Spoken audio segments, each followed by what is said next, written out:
On a des personnes aujourd'hui qui disent il n'y a rien à faire comme travail. Il n'y a pas de travaux. Les gens veulent travailler, ils n'ont pas des personnes qui veulent les embaucher. L'État. Écoute-moi attentivement. Je l'ai dit sur Internet, les gens m'ont lapidé. Si quelqu'un est chômeur, à 99%, c'est de sa faute. Premièrement, soit tu es trop peu visible et tu crois que parce que tu es excellent, on devrait venir te chercher. Tu as des langages comme par exemple, le sel ne fait pas la publicité. C'est le cube magique qui fait la publicité. Soit tu es incompétent et tu n'as pas envie qu'on te le dise. Parce que les incompétents, on les libère très vite. Soit tu as un sale caractère, tu ne respectes pas la culture d'entreprise et tu veux te retrouver en pensant que l'entreprise appartient à ton papa, être en train de faire ce que tu veux. Ça ne marche pas comme ça. Donc si déjà tu n'arrives pas à avoir un premier poste qui sera la voie qui te permettra de construire une carrière émanant du fait que tu aies pris le soin de rechercher le travail, ben, tu ne pourras pas créer la richesse à partir du salariat.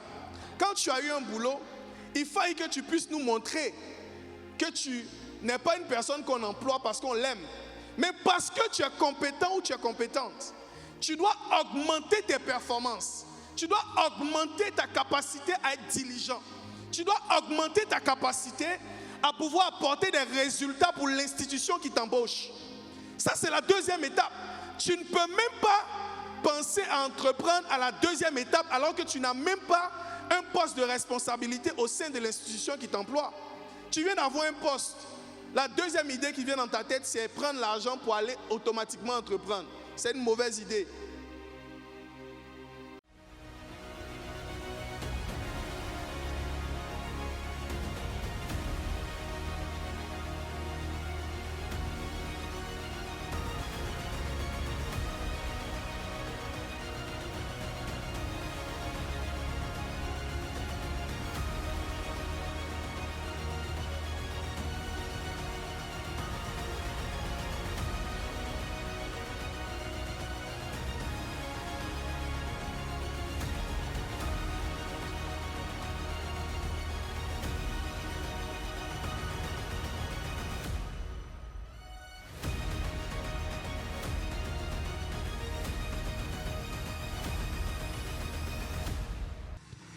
Faites mieux que ça, acclamez le Seigneur pour...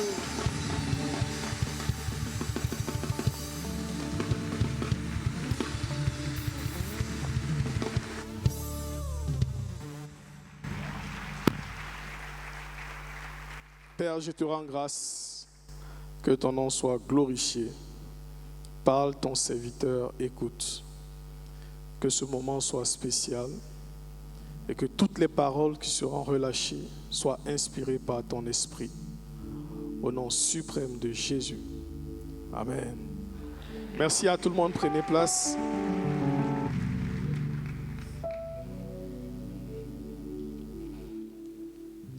Alors, je ne pourrais commencer mon allocution sans prendre le temps qu'il faut pour honorer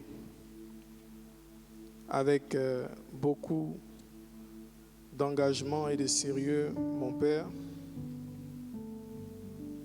spirituel et mon mentor.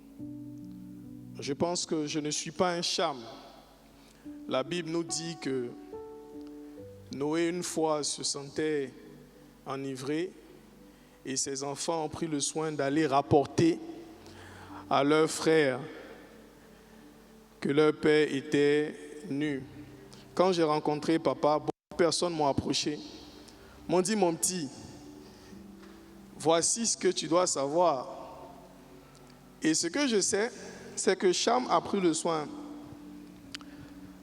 de revenir avec son frère pour couvrir leur père en ne regardant même pas s'il était véritablement nu. Ça veut dire que ça peut être faux ou vrai, mais dans mon cœur, je ne peux jamais mettre au-dessus de ce que Dieu m'a dit, ce que des gens me disent. J'étais... Si tu veux acclamer le Seigneur, acclame bien.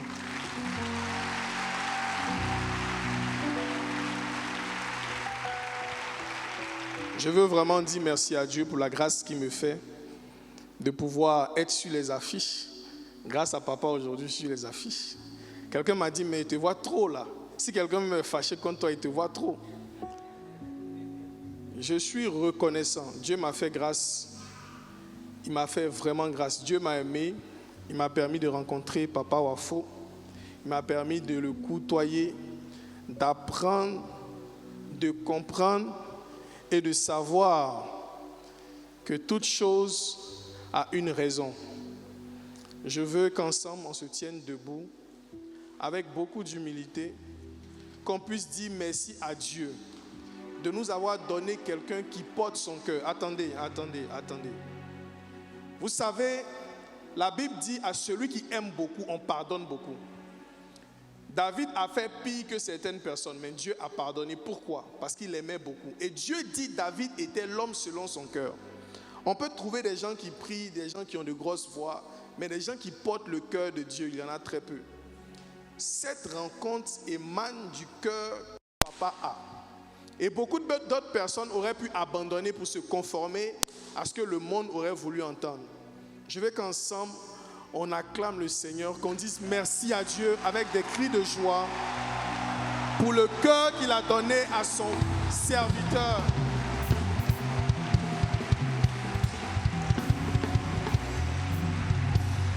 Merci infiniment.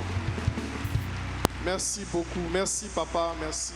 Merci infiniment. Chaque jour, on me dit, mais tu parles... Souvent, je ne fais que parler de lui. C'est un réel plaisir, c'est un honneur pour moi.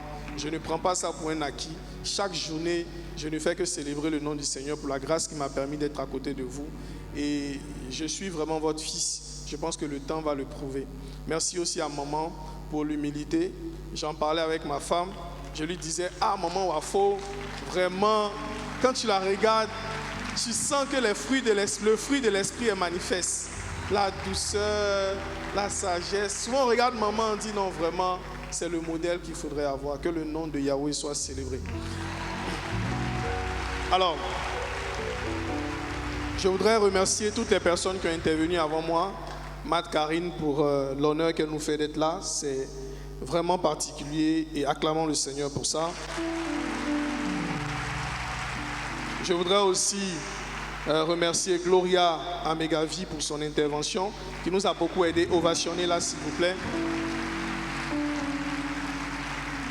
Et je voudrais remercier, pour terminer, toutes les personnes qui sont là pour leur excellente organisation. Nous apprenons, nous sommes fiers d'appartenir et nous voulons ensemble célébrer le nom du Seigneur pour vous. Merci de vous rasseoir. Maestro, n'hésite pas de jouer.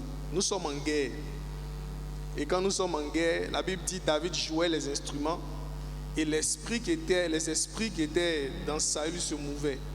Donc tu peux jouer certains instruments et pendant qu'on parle, l'Esprit de Dieu se moue. Il se meut au-dessus des eaux comme il se mouvait au début. Et aujourd'hui, nous allons vivre quelque chose de particulier. Je suis plus enragé comme jamais je n'ai été de ma vie. Ces journées comme aujourd'hui ne peuvent pas être des journées simples. Nous ne pouvons pas simplement venir nous asseoir et entendre. Nous devons être des personnes qui, au sortir d'ici, pourront avoir une influence certaine. Et je te garantis, papa le dit souvent, certaines personnes plaisantes, ce jour sera un jour où tout a basculé. Nous parlons de création de richesse, mais ce que je voudrais d'ores et déjà signifier, une personne qui veut réussir à créer de la richesse, il faille que cette personne sache d'ores et déjà que la richesse n'est pas un événement. Tu ne pourras pas te réveiller un jour et tu seras riche. La richesse répond à un processus et un système que tu établis. Donc si tu es ici, que tu sois devant, que tu sois derrière, écoute-moi attentivement. La posture où tu te trouves ne changera pas ta capacité à implémenter ce que tu entendras. Ce que tu dois retenir, si tu veux créer de la richesse, aujourd'hui 21 mars 2026, ne faudrait pas qu'il y ait des gens qui te disent en commentaire, la dernière fois tu y étais, qu'est-ce qui s'est passé? Mais ce n'est pas possible que tu participes à des événements comme aujourd'hui et puis tu n'as pas la capacité d'avoir une certaine influence dans ta vie, de changer le cours de ta vie. Tu dois comprendre qu'il faille que tu prennes une décision d'établir un système. Dis-moi après moi un système. Tu peux prendre ça à la légère, mais tous les objectifs que tu vas vouloir accomplir dans ta vie, jamais tu réussiras à les accomplir si tu ne mets pas en place ce qu'il faut afin que ce qui doit arriver arrive. Il ne faudrait pas que tu sois une personne qui espère, qui croit que cela arrivera sans être sûr d'avoir mis ce qu'il faut pour que cela arrive. Le système te permet de savoir qu'il y a plusieurs paliers qui mènent à la richesse. La Bible nous dit déjà, si les fondements si les fondements sont renversés, le juste, qu'est-ce qu'il fera? Que fera le juste autant pour moi? Simplement parce qu'aujourd'hui, le thème, c'est les fondements de la richesse. Nous allons aller de fond en comble, de bout en bout, dans des points qui nous permettront de comprendre les bases essentielles pour réussir à créer de la richesse. Parlons de système, nous allons parler principalement de 5 étapes de la construction d'une richesse par l'entrepreneuriat et le salariat. 5 étapes qui te permettront de créer de la richesse, que tu sois entrepreneur ou salarié. Je ne suis pas friand des personnes peut-être qui diront que le salariat n'est pas une voie par laquelle on peut créer de la richesse. La richesse dont on parle ici spécifiquement, la richesse matérielle, peut être construite en étant salarié. Pourquoi je le dis? Les footballeurs, ce ne sont pas des entrepreneurs. Mais certains réussissent à arriver à un certain niveau de richesse. Et donc, toi qui es salarié, toi qui es entrepreneur, il existe des étapes que tu te dois d'implémenter. Et si tu n'es pas conscient de cela, tu te reverras dans 5 ans, dans 10 ans, être en train d'être frustré. On va commencer par le monde du salariat, si la régie avec les slides peut commencer. Le monde du salariat.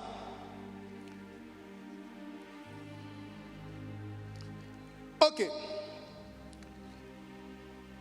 Déjà, il faudrait comprendre, avant tout propos, que la fondation principale sur laquelle nous nous appuyons ici, c'est le travail.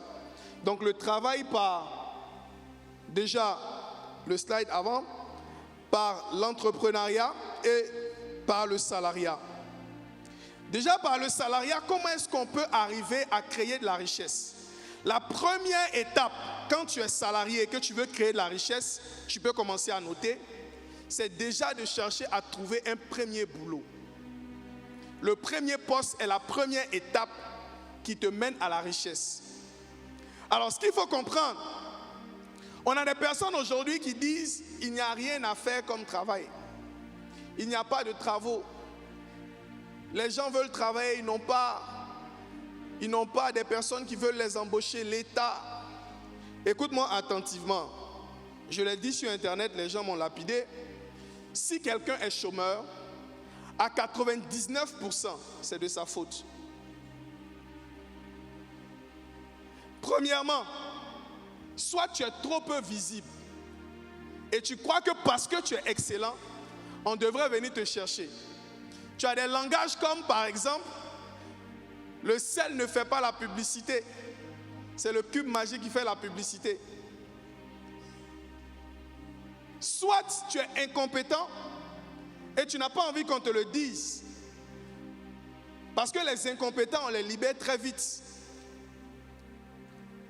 Soit tu as un sale caractère, tu ne respectes pas la culture d'entreprise et tu veux te retrouver en pensant que l'entreprise appartient à ton papa, être en train de faire ce que tu veux. Ça ne marche pas comme ça.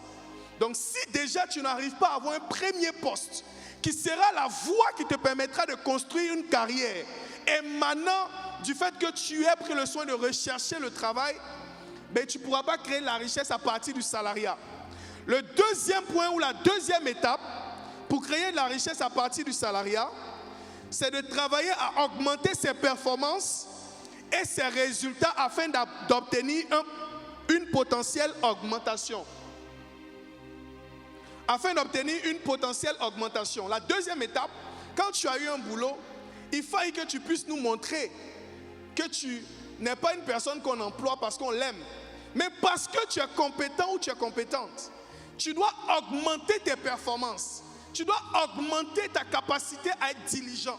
Tu dois augmenter ta capacité à pouvoir apporter des résultats pour l'institution qui t'embauche. Ça, c'est la deuxième étape. Tu ne peux même pas penser à entreprendre à la deuxième étape alors que tu n'as même pas un poste de responsabilité au sein de l'institution qui t'emploie. Tu viens d'avoir un poste. La deuxième idée qui vient dans ta tête, c'est prendre l'argent pour aller automatiquement entreprendre. C'est une mauvaise idée. La troisième étape, quand tu veux créer la richesse à partir de l'entrepreneuriat, c'est l'épargne, les placements financiers. Entre parenthèses, j'ai mis la bourse, le FCP et les obligations. Alors, pourquoi je mets l'étape à cette partie? Je suis réaliste. Tu ne peux pas travailler quelque part, on te paie au SMIC. Tu es l'aîné de la famille. Tu habites à Yopougon.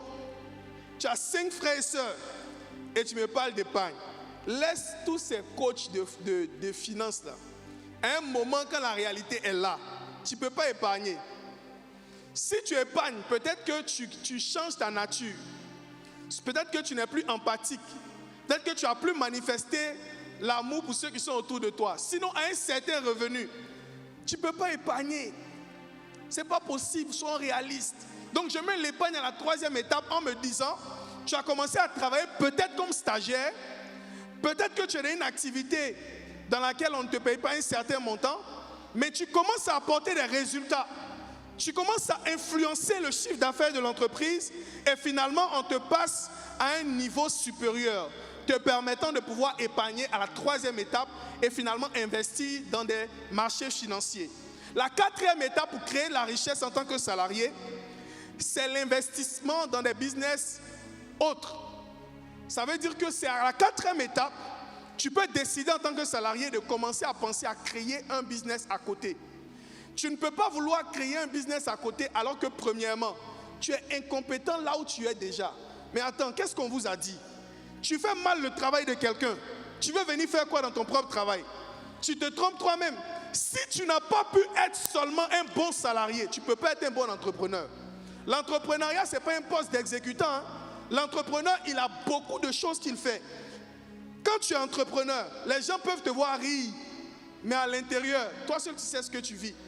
Donc, tu ne peux même pas décider de créer un business, aller ouvrir une boutique, mettre un son nigérien en bas, mettre sur TikTok pour faire pitié aux gens, pour faire croire que tu es en train d'entreprendre et nous fatiguer. Non, ça ne marche pas. Il faut que tu respectes les principes et les lois. Et l'une des choses que j'ai appréciées dans le langage des personnes qui ont intervenu avant moi, elles ont signifié un fait. Les lois, comme c'est papa, je pense qu'il a dit, les lois ne regardent pas l'identité. Tu peux beaucoup prier, mais les lois ont plus d'impact que les prières. Si tu ne respectes pas une loi, que tu pries, tu peux même être en train d'énerver même l'entité à laquelle tu t'adresses. On te dit apporte 3 membres de ta famille à 3 heures, tu ne le fais pas, tu viens dire donne-moi ça. Peut-être qu'ils vont te tuer la nuit. La 5e étape pour réussir à créer la richesse en étant salarié, c'est la consolidation ou l'entrepreneuriat. Donc, lorsqu'on dit à un salarié ce n'est pas le moment d'entreprendre, il croit qu'on veut le museler. Il existe des étapes dont la première, c'est le fait déjà de trouver un travail. La seconde, c'est le fait de tout simplement prendre le soin. De faire quoi? Pour ceux qui notent.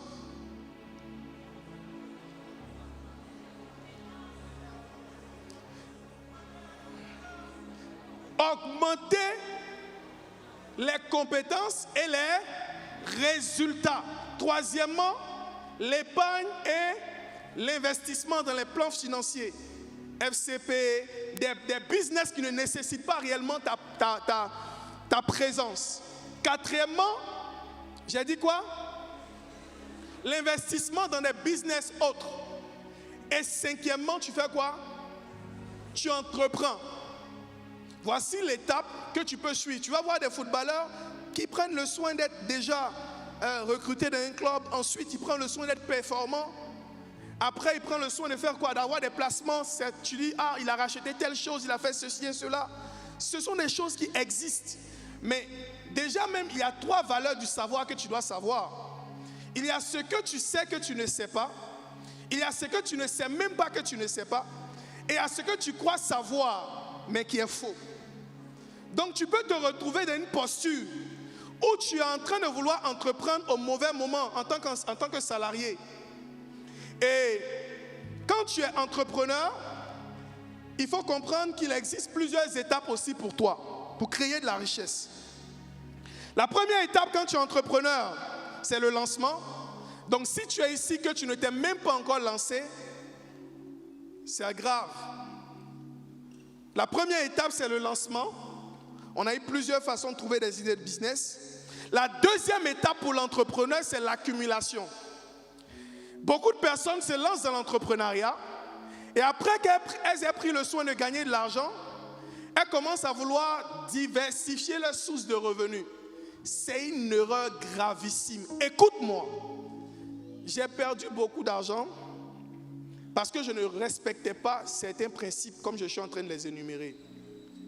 Tu es entrepreneur, tu as levé un business, ça marche.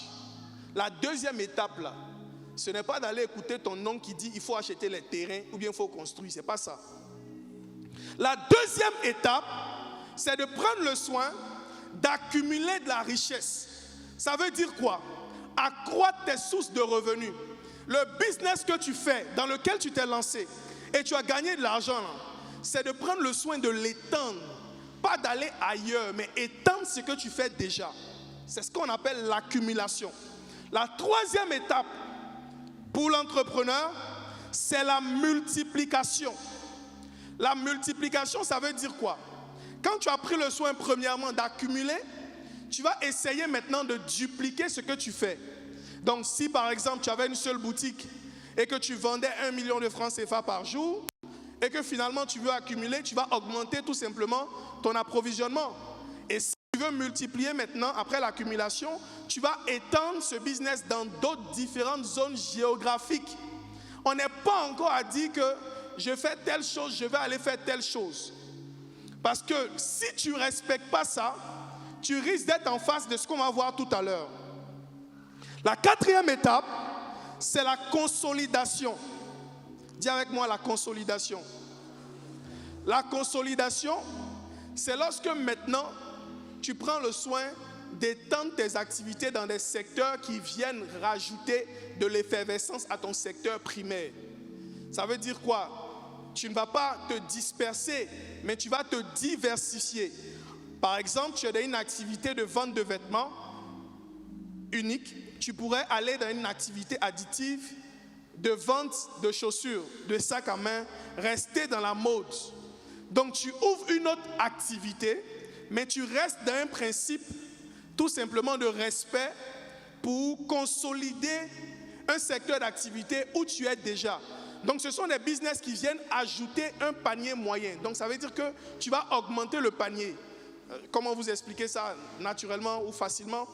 En réalité, c'est que tu veux pousser les clients à acheter plus chez toi. Parce qu'en fait, les clients peuvent acheter une seule chose chez toi quand tu es entrepreneur, mais ils ne restent pas chez toi, ils achètent ailleurs. En réalité, ce que les autres vendent, c'est ce que tu vas essayer d'ajouter chez toi afin que le panier, le montant de dépenses par client soit élevé. Vous comprenez ce dont je parle? Ok. La cinquième étape, maintenant pour l'entrepreneur, c'est là où on parle d'investissement. Donc toi qui es là, tu as commencé à faire 300 000, tu t'en vas acheter un terrain à Tingé, on te dit la ville va arriver là-bas. Toi qui es businessman, tu as levé un business, tu commences à prendre des décisions d'investissement trop tôt. Tu risques de gruger ton budget. Et si tu ne fais pas ce qu'on a dit, tu risques de rentrer en phase avec les 27 causes. Les 27 causes qui viennent freiner toute personne qui se lance dans l'entrepreneuriat. Il existe 27 causes, que tu te sois lancé ou pas, qui viennent pour te freiner. Les chiffres disent qu'en Côte d'Ivoire spécifiquement, 70% des personnes qui se lancent, non, 90% des personnes qui se lancent dans l'entrepreneuriat ferment avant les 3 ans. leur 3e année d'anniversaire. Globalement, c'est dit, on a sur 5 ans, 90% des entreprises qui ferment. Mais en Côte d'Ivoire, les chiffres sont là. Les slides ne me permettent pas de citer les différentes sources. Mais ce que je peux dire, c'est que factuellement, tu risques de fermer avant même d'avoir ouvert. Si tu ne connais pas les causes qui peuvent te freiner. Alors, parmi les causes de l'échec entrepreneurial, parce qu'avant de vouloir créer de la richesse, je vous ai dit, la richesse, ce n'est pas un événement. Ça ne va pas advenir un jour. Tu ne vas pas te réveiller, tu es riche. Même dans la Bible dit qu'il allait s'enrichissant de jour en jour jusqu'à devenir fort riche. Donc la richesse s'accumule. Ok? Donc pendant que tu essaies de créer de la richesse, il y a des forces qui viendront te freiner. Au-delà des forces spirituelles, il y a aussi des causes que je vais t'énumérer. L'une des premières causes qui risque de te freiner, c'est le FDR ou encore le BFR. Le BFR s'appelle le besoin en fonds de roulement. Donc quand tu n'as pas encore créé une activité, on signifie qu'en réalité, tu peux avoir une activité viable, mais pas rentable. Ça veut dire quoi? Quand tu es entrepreneur, tu peux lancer un business. Tu es un jeune étudiant, tu lèves un business, et le business là, ça ne veut pas dire que tu ne vas pas vendre. Mais ce qu'on veut te faire comprendre par le BFR, qui est le besoin en fonds de roulement, ou le FDR, qui est le fonds de roulement, c'est que tu peux fermer, pas parce que ton entreprise n'est pas viable, pas parce que ça ne génère pas des fonds, pas parce que ce n'est pas lucratif, mais parce que tu n'as pas l'argent pour tenir jusqu'à sa rentabilité. Je prends un exemple tout simple. Tu es une jeune dame, tu ouvres un magasin à hauteur de 10 millions par exemple, avec tout ce qui est pas de porte, même 17 millions. 17 millions de francs CFA, tu ne vas pas rentabiliser ça le premier mois, ni le deuxième mois, ni le troisième mois, vrai ou faux? Donc tu peux fermer parce que tu n'as pas suffisamment d'argent pour tenir ton activité qui peut être rentable dans plusieurs années jusqu'à sa rentabilité. Écoutez-moi, j'écoutais une fois l'un des responsables de Wave Côte d'Ivoire, le directeur général, qui a dit une phrase spécifique. Il a dit ouvertement que Wave Côte d'Ivoire a été rentable après 4 années d'exercice, après avoir créé 20 millions de comptes. Ça veut dire que Wave pendant 4 ans n'était pas rentable.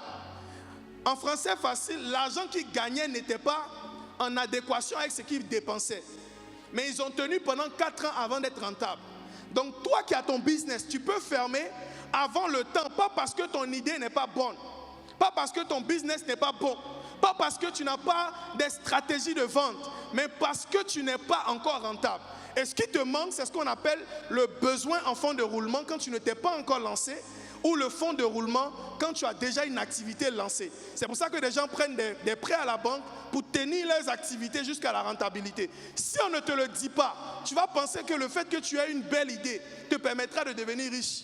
Le fait que tu crées une application qui permet aux agences ou peut-être aux pharmacies de livrer des médicaments aux gens chez eux à la maison, automatiquement ne te rendra pas riche. Il faudra que tu saches que tu dois avoir les reins solides pour tenir cette activité jusqu'à sa rentabilité. Prenons un exemple. Toutes les personnes que vous appréciez qui ont réussi dans l'entrepreneuriat, ça fait combien de temps elles entreprennent? Vous qui dites, vous voulez devenir comme. L'entrepreneuriat, ce n'est pas de la magie. Ce n'est pas quelque chose qui va arriver par le coup du hasard. Ça prend du temps. Et pendant ce temps-là, tu dois avoir ce qu'on appelle le FDR, le fonds de roulement. Donc c'est l'une des causes qui risque de te faire fermer. Comment avoir le fonds de roulement? Des personnes font ce qu'on appelle des levées de fonds. Des personnes prennent le soin de faire ce qu'on appelle d'acquérir des prêts bancaires ou peuvent lever des activités permettant de financer toutes leurs activités grandioses qui ne sont peut-être pas encore rentables mais qui finiront rentables. Si tu as compris, ovationne-toi s'il te plaît. La deuxième cause qui risque de te freiner, c'est le CA. Aujourd'hui, on a plusieurs maîtres de CA qui sont là même devant nous. Et on parle de CA, le chiffre d'affaires. Les gens se disent, mais c'est quelle activité je peux lancer pour faire 100% de bénéfices? Mais tu veux 100% de bénéfices, pourquoi? Bon, tu veux 1 million de bénéfices, pourquoi? Tu n'es pas capable de créer 1 million de chiffre d'affaires. Si tu ne réalises pas 1 million de chiffre d'affaires, c'est où tu vas enlever 1 million de bénéfices là? Orange Côte d'Ivoire génère 1138 milliards de francs CFA de chiffre d'affaires par année. Mais attendez, le milliard, ce n'est pas que pour les autres. Quand j'ai pris le soin, non, je vais éviter. Je vais éviter ça. La troisième erreur. Quand mes collaborateurs et moi, on a fait le milliard de chiffre d'affaires, je me suis assis, j'ai appelé mon collaborateur, M. Nda, je ne le vois plus, il était là. Et je lui ai dit, avant même qu'on va faire ça, je lui ai dit, mon gars, on est milliardaire. C'était un samedi à 14h, Dieu m'en est témoin, je suis sur l'hôtel et je parle. Je dis, mon gars, on est quoi? Milliardaire. J'ai appelé mon petit frère, j'ai dit, on est milliardaire. Il allait acheter des oranginas, pensant que j'avais un milliard avec moi. Mais je venais de comprendre que ce n'est pas seulement pour les autres. Certains ici, vous voulez faire du business, manger le soir. On parle de richesse, mais vous savez, si on demande qui sont ceux qui veulent être milliardaires pour Dieu, ceux qui veulent créer de la richesse pour Dieu, tout le monde lèvera sa main. Mais est-ce que tu sais que tout le monde ne finira pas milliardaire? Il y a 1600 milliardaires en Côte d'Ivoire. Ça veut dire qu'un milliardaire parmi 5000 personnes, il risque d'être le seul milliardaire. Donc, beaucoup de personnes peuvent vouloir, mais tout le monde n'y arrivera pas. C'est comme aller au ciel. Tout le monde peut vouloir aller au ciel. Mais tu n'iras pas au ciel parce que tu as envie. Tu iras au ciel parce que tu as la carte d'entrée. C'est ça. Et la troisième chose qui risque de te freiner, c'est le leadership. J'ai été épaté. J'ai dit vraiment, c'est l'Esprit de Dieu qui a parlé par Gloria. Le leadership me faisait perdre environ 30 collaborateurs par mois. Aujourd'hui, j'ai des équipes de plus de 200 personnes. Mais ce n'était pas le cas avant.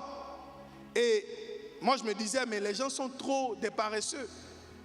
Les gens, souvent je disais cette phrase à mes collaborateurs, moi je ne suis pas né à Cocody, moi je suis né à Djamé. Pourquoi je leur disais ça? Parce que je voyais certains d'entre eux qui étaient des flemmards. Je disais, mais les gars, ils n'ont pas fait ou quoi? Ils n'ont pas envie qu'on réalise de grandes choses. Et je leur parlais n'importe comment. Le leadership peut freiner ton activité. Parce qu'il existe déjà 5 niveaux de leadership. Le premier niveau, c'est le leadership de quoi? De proximité. Tu es proche des gens, tu manges avec eux, tu leur donnes des habits. Tu penses qu'ils vont rester parce que tu es proche d'eux. Celui qui a le niveau 2 vient, il les arrache dans ta main. Le deuxième niveau de leadership, Gloria l'a brossé, c'est le fait de faire passer les gens d'un point A à un point B. Ils sont avec toi, ils ont commencé plongeurs, aujourd'hui ils sont chefs d'agence. Toi, chez toi, on n'évolue pas. C'est toi seul qui t'enrichis, qui voyage. Le troisième niveau de leadership, tu es le modèle pour les gens. Ils savent que ce que tu demandes qu'ils fassent, s'ils ne sont pas là, tu peux le faire aussi. Pas comme certaines personnes qui créent des boutiques, mettent des jeunes filles dedans, et après les jeunes filles se vendent en disant c'est moi et faire son business. Tu demandes aux gens de faire certaines choses, tu es capable de le faire s'ils ne sont pas là. Et ils peuvent rester parce qu'ils savent que ce ne sont pas eux qui tiennent ton activité. Mais celui qui a le quatrième niveau de leadership, il va te voler tes gars. Le quatrième niveau de leadership, Gloria a parlé de ça, c'est l'influence. Tes collaborateurs commencent à parler comme toi. Ils commencent à se comporter comme toi. Ils commencent à réfléchir comme toi. Ils commencent à être diligents comme toi. La Bible dit que Dieu a rassemblé. Il a dit à Moïse, envoie tes gars, je prendrai l'esprit qui est sur toi et je le mettrai sur eux. Donc quand tu arrives au niveau de l'influence, regardez les artistes mondains. Le gars, il a tellement de l'influence qu'il peut baisser sa culotte et les gens commencent à baisser leur culotte. Pas parce qu'il les paye. Le niveau de leadership où ils sont arrivés, c'est l'influence. Ils influencent les gens. Et le cinquième niveau de leadership, je vais le partager une prochaine fois. Le cinquième niveau de leadership, c'est le leadership divin. C'est le leadership de Dieu. Dieu a les 4 niveaux et il a le 5e. Quand tu commences à apprendre ça, j'étais là, j'ai dit, mais je sais gagner de l'argent, mais on n'y arrive pas. Je sais que je sais, mais on n'y arrive pas. Et j'en parlais à ma femme, qui était ma fiancée, et elle me disait, ah mais regarde ton leadership, tu as un mauvais leadership, tu paies les gens. Je lui disais, non, laisse tomber, tu ne maîtrises pas. Ça, c'est une affaire d'entrepreneur. Toi, tu n'es pas entrepreneur. Mais il faut accepter ce qu'on te dit en étant conscient que ça va impacter ton business. Après le leadership, la 4e chose qui risque de te freiner dans l'entrepreneuriat, c'est le manque de mentorat. Toi, tu veux que les gens te disent, tu as un business, tu as aujourd'hui 6 entreprises, tu es milliardaire, tu veux qu'on t'appelle mentor, mais tu n'as pas mentor. Toi-même, tu n'as pas de mentor. Qui te parle? La Bible dit afin que ce ne soit le supérieur qui fasse quoi? Qui bénisse l'inférieur. Toi, il n'y a personne qui peut dire quelque chose sur toi. En 2020, j'ai tout perdu parce que j'avais plus de mentor. Mon mentor, à cette date-là, avait dit, non, bon, Cédric, il y avait une dame qui avait expliqué certaines choses. Il n'est pas chrétien, mon mentor, ce n'est pas le but. Mais il disait dans le temps, non, bon, mon petit, c'est bon, on dit Cédric a gagné de l'argent, donc maintenant il veut prendre le marché africain, parce qu'il n'est pas en Afrique. Non, et il a dit, bon, c'est bon, mon petit. Et moi, je me suis dit, oh, c'est pas grave, je sais comment créer de l'argent, je vais me débrouiller seul. C'est l'année-là, il a tout perdu. Je ne vais pas revenir sur cette histoire qui a été vraiment délicate pour moi. Le cinquième cause de l'échec, c'est l'adaptabilité. Les gens sont rigides. Tu vas voir un entrepreneur qui échoue, pas parce qu'il n'a pas été compétent, mais tu peux monter par l'improvisation. L'improvisation peut t'envoyer au sommet dans ton business. En faisant des choses comme ça, on peut te suivre sur Internet. Les gens t'apprécient. Quand tu parles, ils se disent que tu as une voix autorisée. Mais jamais tu ne peux demeurer au sommet par l'improvisation. Donc l'une des causes de l'échec, les gens ne savent pas s'adapter au marché qui arrive. Ils entendent parler de l'intelligence artificielle. Eux, ils sont encore à l'étape où ils appellent WhatsApp Forum. Ils ne prennent même pas le soin d'actualiser leur savoir. Lorsqu'on parle de sommet mondial, ils ne sont même pas capables de noter. Il y a d'autres qui sont venus sans bloc-notes. Parce qu'ils se disent, bon, j'attends l'impactation. Ça, c'est les choses qu'on maîtrise. Ne t'inquiète pas. Je l'ai dit fréquemment. Est-ce que vous savez que moi, j'ai lu dans ma Bible, et la Bible me dit, après 40 jours de jeûne et prière, le diable transporta Jésus vers des lieux comment? Élevés. C'est pas Quadjo, c'est pas Cédric Jojo, ils ont transporté. C'est Jésus, il a transporté. Ce qui veut dire, souvent, le diable peut t'envoyer à un certain niveau ou te laisser arriver à un certain niveau de réussite, juste pour augmenter le bruit de ta chute.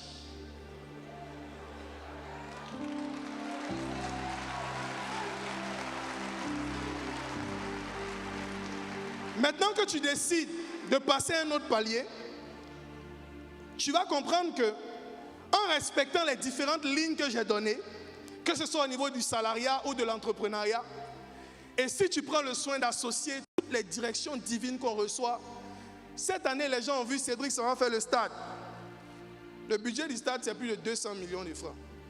Pour l'instant, on n'a pas un tonton qui nous a dit, bon, passe lundi récupérer quelque chose. On le fait nous-mêmes.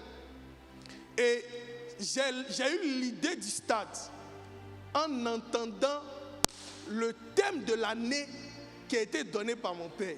Il dit c'est une année d'explosion divine. Mais on va exploser l'année. L'année va nous fuir. Et les 26 premiers jours de l'année, j'étais tellement enragé dans mon travail que mes résultats sortaient. J'ai multiplié mes résultats au point où je travaillais d'une certaine façon. Je ne dormais même plus. Je ne dormais même plus. Parce que cette année doit être une année d'explosion divine. Et maintenant, quand tu vas prendre le soin de te lancer, tu vas comprendre que tu es arrivé à un certain niveau, tu as commencé à faire de l'argent, mais ce n'est pas tout. Tu commences à esquiver les 27 causes. J'ai cité 5 parce qu'on n'a pas assez de temps. Et tu arrives au sommet. Arrivé au sommet, il existe 5 choses qui risquent de te freiner. Parce que tu vas devenir grand. Mais en réalité, c'est ton nom qui est devenu grand. Pour que Dieu te permette de créer de la richesse, il va prendre ton nom et il peut le faire souffler dans l'atmosphère par des anges. Et finalement, tu as des idées qui te viennent en tête comme ça. Tu entends une voix. Tu vois quelque chose. Papa a dit, tu as une révélation divine. Mais en réalité, ce n'est pas toi. Dieu n'a que fait de toi. Ce qu'il veut, c'est sa vision qui est rattachée à ta vie. Et c'est pour ça qu'il dit à Abraham, je rendrai ton nom grand. Mais quand ton nom devient grand, il y a plusieurs choses qui viennent rabaisser ton nom. Plusieurs choses. Je vais parler de 5 choses parce que quand tu commences à créer de la richesse, si tu n'es pas conscient de ça, que tu sois jeune ou vieux, ça ne regarde pas ton âge. ça regarde le fait que tu as voulu briser une barrière. Celle que papa a dit une phrase au premier sommet. Il y a une chose qui énerve le diable. C'est que celui qui adore Dieu, soit quoi? Soit riche. Tu adores Dieu. Tu es un petit comme moi. Tu aimes Dieu. Tu essaies de suivre les pères pour apprendre.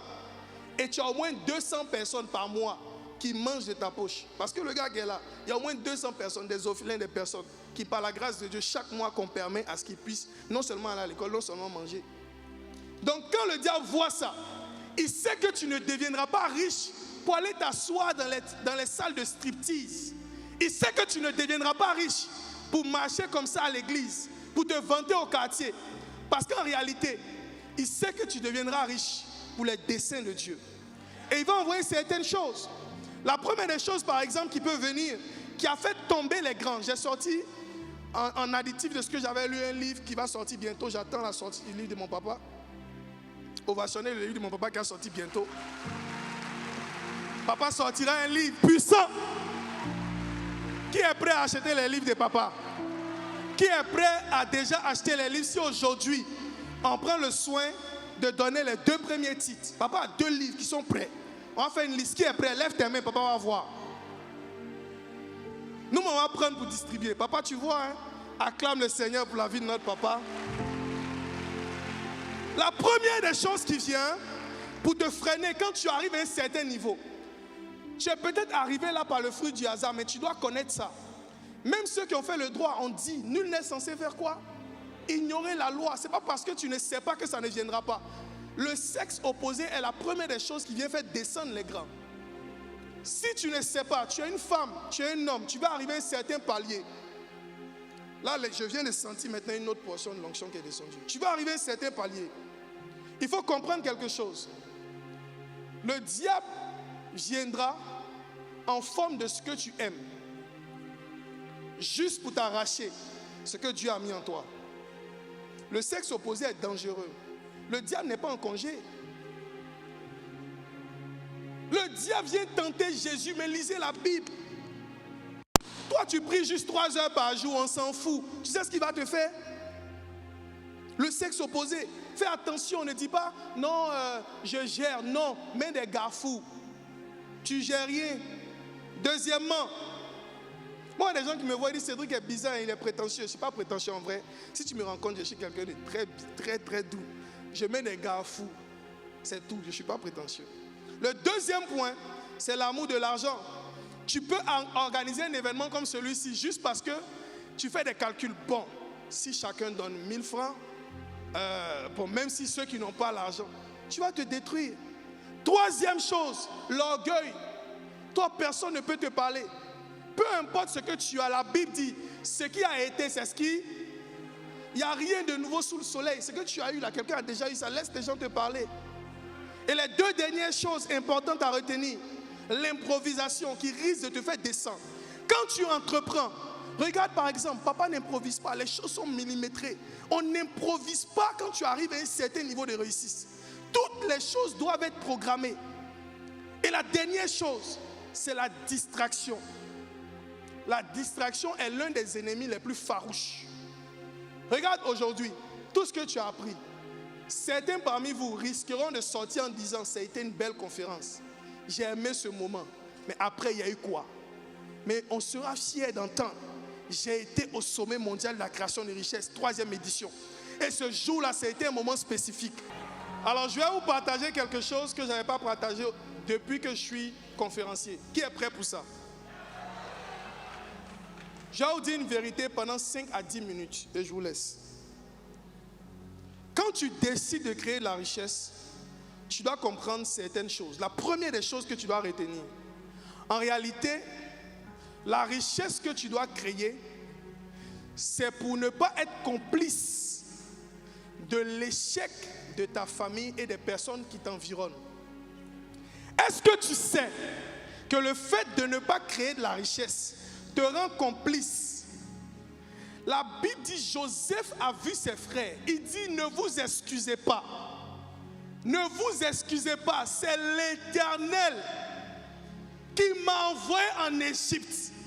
Donc quand Dieu décide de te permettre de venir participer à un événement comme celui-ci, l'objectif de Dieu, c'est qu'à l'intérieur de toi, quand je le dis, j'ai envie de déchirer mes vêtements, je me demande comment est-ce que des personnes qui arrivent à un niveau ne peuvent pas penser à un niveau supérieur. Comment des jeunes qui n'ont même pas encore commencé ne pensent pas à quitter le palier qu'ils ont? Ils attendent qui? Tu attends qui? Tu attends qui? Tu attends qui? Ce que je dis, ce n'est pas pour te motiver, c'est pour créer une révolte à l'intérieur de toi. Trop de vies dépendent de toi. Ma maman, je suis un enfant de pasteur, et ma maman, peut-être qu'il nous suit en live, souvent prenait le soin de prier jusqu'à midi. Pas parce qu'elle voulait prier 6 heures, simplement parce que si elle sortait, on allait lui demander le petit déjeuner.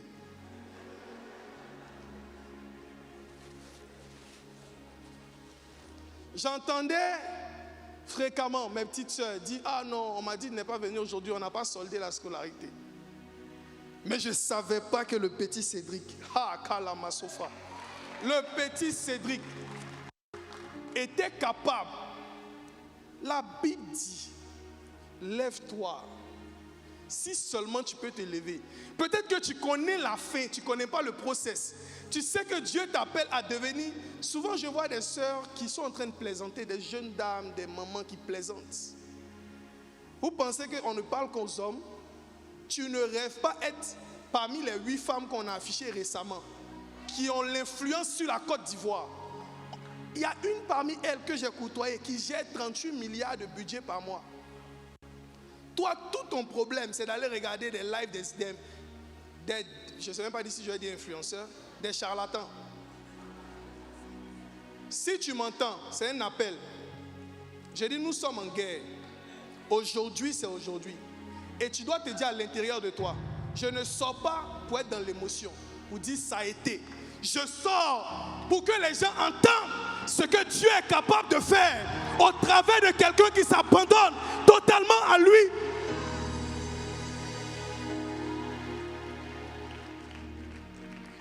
La première des choses qui a créé ce sentiment en moi, je me suis posé 3 questions. La première question: j'entends dire que certaines choses se sont passées pour certaines personnes qui ont réalisé certains résultats financiers. Moi, je suis né à Djamé, au 220. J'ai eu mon bac à Bobo, au Pingouin. Qui connaît le Pingouin à Bobo? J'habitais où mon grand-père avait construit, à Yopougon Terminus 42. J'invite un de mes amis avec qui j'ai fait le master en économie.